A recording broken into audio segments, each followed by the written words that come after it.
Hello future KVS special educator. स्वागत है आपका आपके अपने चैनल स्पेशल एजुकेशन नीड्स में।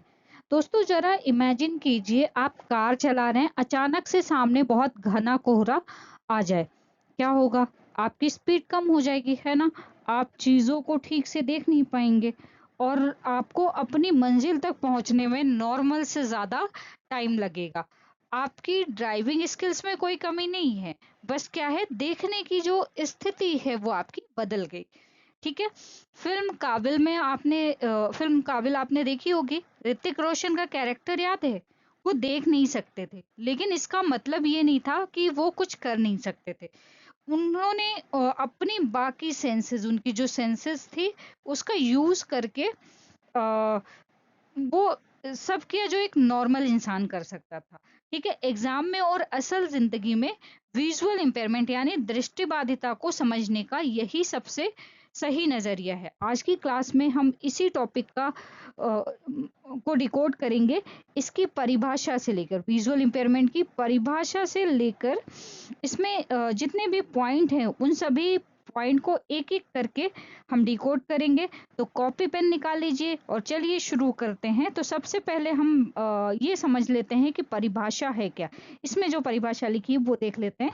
तो परिभाषा है, विजुअल इम्पेयरमेंट दृष्टिबाधिता से तात्पर्य उस स्थिति से है जिसमें व्यक्ति की आंखों द्वारा देखने की क्षमता में कमी होती है, जिसके कारण वो दैनिक गतिविधियां करने, ठीक है, पढ़ने, लिखने या शिक्षा प्राप्त करने में सामान्य तरीके से सक्षम नहीं होता है।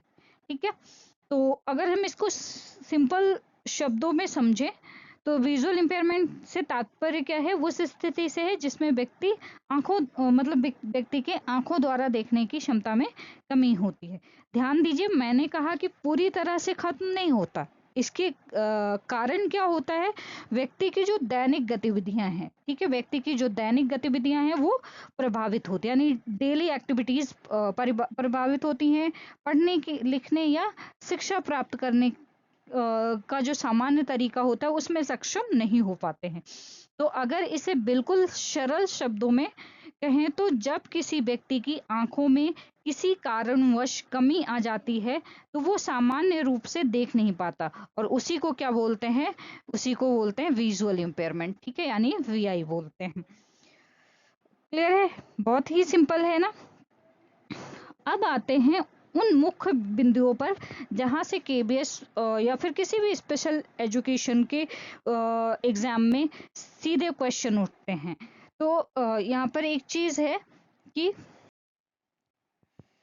मतलब ये कोई न्यूरो डेवलपमेंट मेंटल समस्या नहीं है, बल्कि दृष्टि से संबंधित स्थिति है। ठीक है।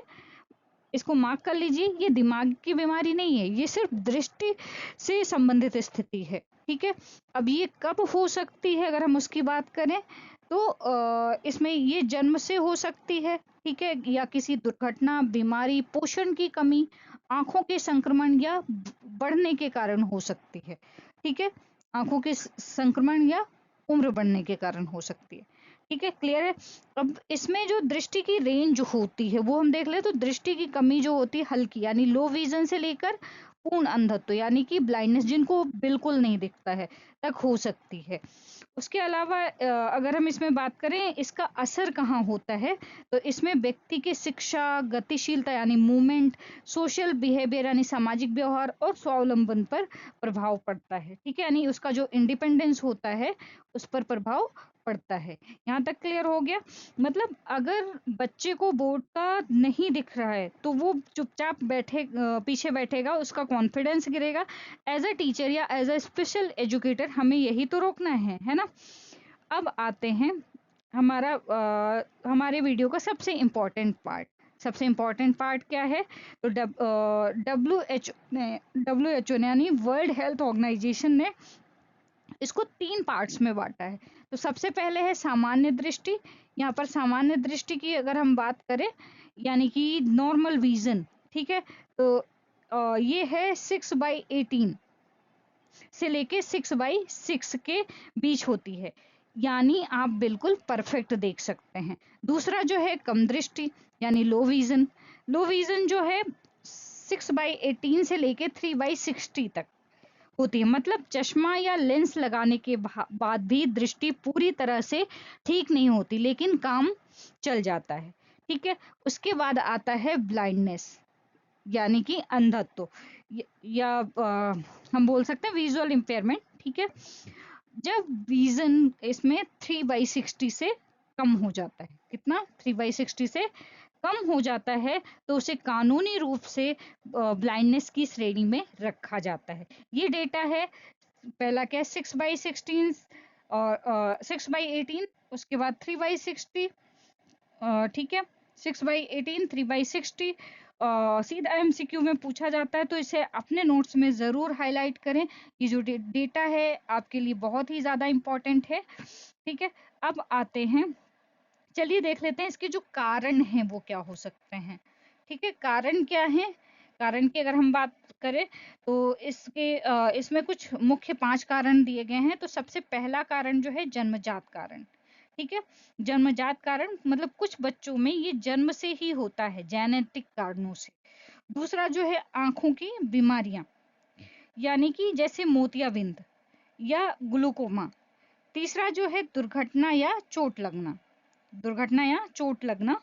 तो इसमें खेलते समय या किसी एक्सीडेंट में आंखों में चोट लग जाना। चौथा है पोषण की कमी। याद है ना, बचपन में मम्मी कहती थी गाजर खाओ, आंखों की रोशनी बढ़ेगी। विटामिन ए की कमी इसका बहुत बड़ा कारण होता है। और पांचवा है उम्र बढ़ने से परिवर्तन। जैसे जैसे उम्र बढ़ती है विजन जो है हमारा कमजोर होता जाता है। दादा दादी का चश्मा, नाना नानी का चश्मा इसका एक परफेक्ट एग्जाम्पल है। ठीक है, यहाँ पर दादाजी भी देख सकते हैं आप। तो ये समझ में आ गया।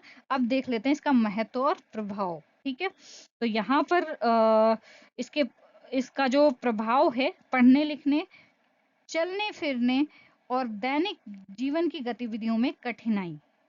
ठीक है, लेकिन इसका मतलब लाइफ खत्म नहीं, बिल्कुल नहीं, यही तो है हमारा रोल। ठीक है, उचित सहायक उपकरण दिलाना। ठीक है, क्या दिलाना, उचित सहायक उपकरण, यानी कि असिस्टिव डिवाइसेस, विशेष शिक्षण यानी कि स्पेशल टीचिंग मेथड, और थोड़े से सहयोग। ठीक है, थोड़े से सहयोग, कोऑपरेशन और इंडिपेंडेंस जीवन जी सकता है। अब ये कैसे जी सकता है, तो ये एज अ स्पेशल एजुकेटर हमारी ड्यूटी है।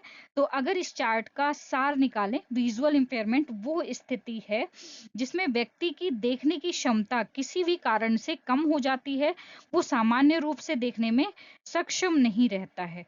ठीक है, कॉन्सेप्ट तो क्लियर हो गया, लेकिन अब बारी है आपके टेस्ट की। अब मान लीजिए आप केवीएस स्पेशल एजुकेटर का इंटरव्यू दे रहे हैं और पैनल आपसे एक सवाल पूछता है। सवाल जो है वो हो सकता है कि कोई भी सवाल, मतलब कोई भी सिचुएशन बेस्ड यहाँ से क्वेश्चन बन सकते हैं।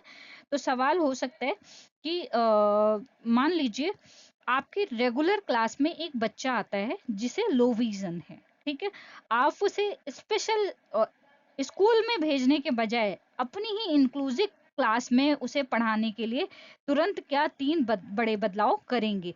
तो एक बार फिर से क्वेश्चन सुन लीजिए। ठीक है, मान लीजिए आप, मतलब आपकी कोई रेगुलर क्लास है। ठीक है, रेगुलर क्लास में है, एक बच्चा आता है जिसे क्या है, लो विजन है। ठीक है, ध्यान देना क्वेश्चन पे, जिसे क्या है, लो विजन है। ओके, आप उसे स्पेशल स्कूल में भेजने के बजाय अपनी इंक्लूसिव क्लास में उसे पढ़ाने के लिए क्या 3 बड़े बदलाव करेंगे, मतलब 3 क्या मॉडिफिकेशन करेंगे, 3 क्या मॉडिफिकेशन करेंगे, ये आपको बताना है। अब आपका जवाब क्या होना चाहिए, तो आप जवाब दे सकते हैं, सर या मैम मैं उस बच्चे को अपनी क्लास में पूरी तरह शामिल करने के लिए ये 3 काम करूंगी। ठीक है, तो 3 काम में सबसे पहला काम जो है वो क्या होगा आपका, सिटिंग अरेंजमेंट। ठीक है, पहला काम क्या होगा आपका, सिटिंग अरेंजमेंट। ध्यान से सुनिएगा, सिटिंग अरेंजमेंट। आप इस तरीके से जवाब देंगे, सर या मैम मैं उस बच्चे को अपनी क्लास में पूरी तरह शामिल करने के लिए 3 उपाय करूंगी। पहला जो है सिटिंग अरेंजमेंट, मैं बच्चे को क्लास में सबसे आगे, मतलब फ्रंट रो और खिड़की के पास बिठाऊंगी, जहां से रोशनी सबसे अच्छी आती हो, ताकि बोर्ड पर ग्लेयर ना पड़े। ठीक है। और दूसरा जो है आप क्या करेंगे, टीचिंग मेथड का यूज। ठीक है, टीचिंग मटेरियल का यूज करूंगी। मैं उसे रेगुलर बुक्स की जगह लार्ज प्रिंट वाले नोट्स दूंगी। ब्लैक बोर्ड पर भी बड़े और मोटे अक्षरों में लिखूंगी या ब्रेल में नोट्स प्रोवाइड करवा दूंगी। ठीक है। और तीसरा जो उपाय है वो क्या होगा, वर्बल क्यू। ठीक है, वर्बल क्यूज मतलब मौखिक निर्देश। मैं सिर्फ बोर्ड पर पॉइंट करके उसे देखो नहीं कहूंगी, बल्कि जो भी लिखूंगी उसे जोर से बोलकर बताऊंगी, ताकि अगर वो देख ना पाए तो वो सुनकर समझ ले। इस तरह का प्रैक्टिकल जवाब इंटरव्यू पैनल को बहुत इम्प्रेस करेगा। तो यहाँ कैसा लगा कॉन्सेप्ट और इंटरव्यू क्वेश्चन? अगर आपको चीज़ें अच्छे से समझ में आई हैं तो आप मुझे कमेंट्स में थम्स अप ज़रूर भेजें। इस वीडियो को लाइक करें, शेयर करें और सब्सक्राइब करें अपने दोस्तों के साथ, क्योंकि ज्ञान जो है वो बांटने से बढ़ता है। चैनल को अभी सब्सक्राइब कर लें अगर चैनल को सब्सक्राइब नहीं किया है। मिलते हैं अगली वीडियो में एक नए टॉपिक के साथ, तब तक के लिए keep smiling and keep learning.